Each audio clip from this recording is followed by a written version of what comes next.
অতিরিক্ত ফ্যাট যখন বডিতে আসে, এটা শুধুমাত্র পেটের ওই পোর্শনটাতেই কেন অ্যাটাচড হয়, বাকি জায়গায় কেন না চর্বিটা অতটা বোঝা যায় না যতটা পেটে বোঝা যায়? খুব ইন্টারেস্টিং কথা হচ্ছে যে পেটে যেটা ফ্যাট বলে আপনি দেখছেন, এর পার্সেন্টেজ অফ ফ্যাট কিন্তু খুব বেশি না। বাকিটা হচ্ছে আপনার পেট কোনোভাবেই ক্লিন হচ্ছে না। আপনি হয়তো 20 দিন আগে কিছু খেয়েছেন, সেটাও পেটের মধ্যে রয়ে গেছে। ওকে। কারণ এখনকার মানুষের যে লাইফস্টাইল, তাতে আপনি চোখ বন্ধ করে বলতে পারেন 99% লোক constipated. And constipation is the mother of all diseases.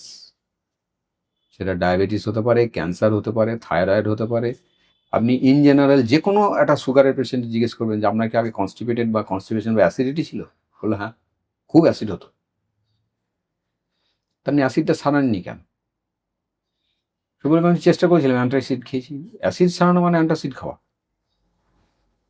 আমার অ্যাসিডটা হয়তো হচ্ছে ওভার ইটিংয়ের জন্য, আমি কাজ কম করি। যেমন আপনার যে কাজ, আপনার তো ফিজিক্যাল ওয়ার্ক কম, আপনি বেশি খেলে আপনার অ্যাসিডিটি শুরু হয়ে যাবে অ্যান্ড ইউল গেট ওবিস। এটা তো ক্লিয়ার।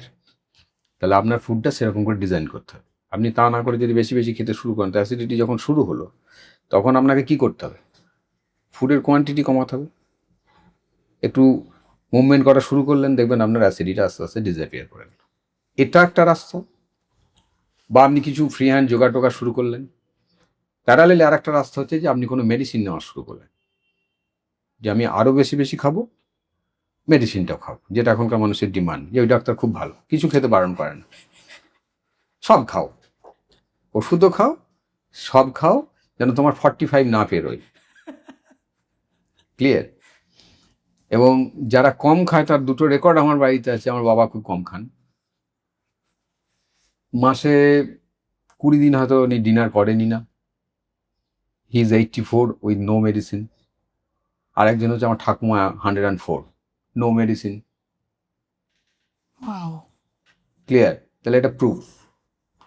এবং আমি আমার ঠাকুমাকে দেখেছি দীর্ঘদিন, যেহেতু আমরা গ্রামে থাকতাম, পান্তা ভাত আর আখের গুড় খেতেন।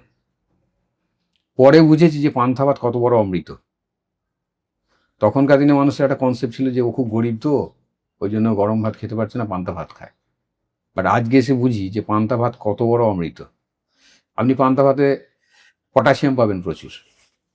ওকে।